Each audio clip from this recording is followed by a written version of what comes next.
आदरणीय डॉक्टर वीरेंद्र सिंह जी, आदरणीय मेरे बड़े भाई रणदीप जी, उपस्थित सभी कांग्रेस पार्टी के वरिष्ठ नेतागण, सभी कार्यकर्ता बंधुओं और नरवाना हल्के के और आसपास से आए सभी मेरे सम्मानित बुजुर्गों, नौजवान साथियों, माताओं और बहनों, सबसे पहले तो आप सबको बहुत बहुत बधाई कि इतनी बड़ी जीत शैलजा जी की सिरसा लोकसभा से हुई, जिसके अंदर नरवाना का भी अपना योगदान रहा और करीब 15,000 से ज्यादा की लीड नरवाना विधानसभा से मिली। इसके लिए आप सब बधाई के पात्र हैं।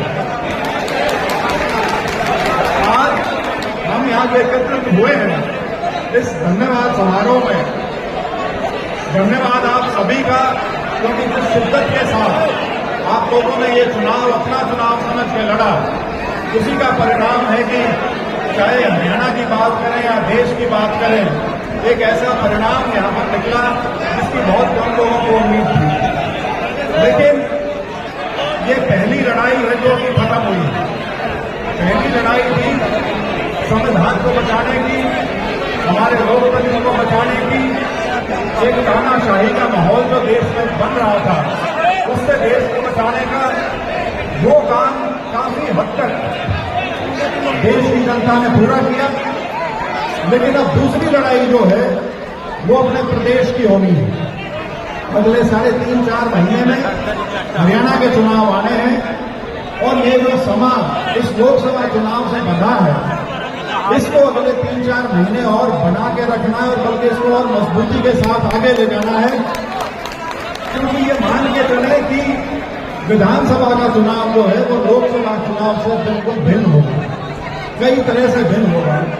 मुझे अभी भी याद है जब मैं बीजेपी में था 2019 में, जब 10 की 10 सीटें पार्टी जीती थी और उसके बाद जब अंदर खाते जब बात होती थी तो सब ये लोग कहते थे कि 10 की 10 जीत रहे हैं, 78 सीट जीत रहे हैं असेंबली की, अब तो असेंबली का चुनाव कोई दिक्कत ही नहीं रहेगी।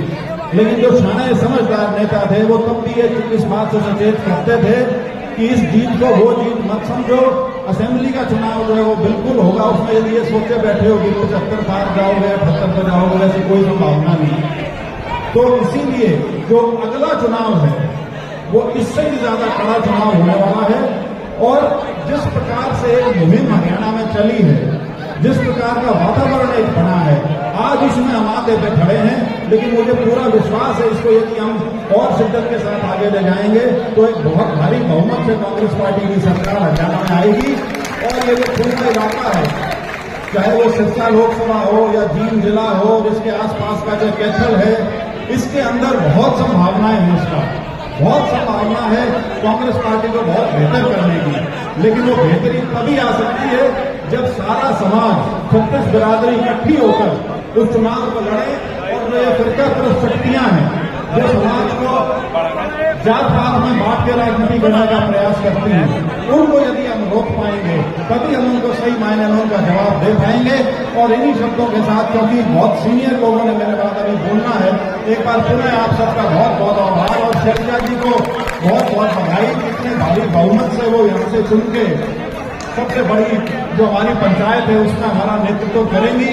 और जो उनका तजुर्बा है, जो उनका इतने साल का जो परिश्रम है, मुझे पूरा विश्वास है कि सिरसा लोकसभा को एक शक्ति जो सिरसा लोकसभा में नहीं थी, संसद में जहां तक मैं बात करूं, वो शक्ति दोबारा से सिरसा के इलाके को मिलेगी और इस पूरे इलाके को भी उससे लाभ होगा। एक बार पुनः आप सबका बहुत बहुत धन्यवाद। जय हिंद।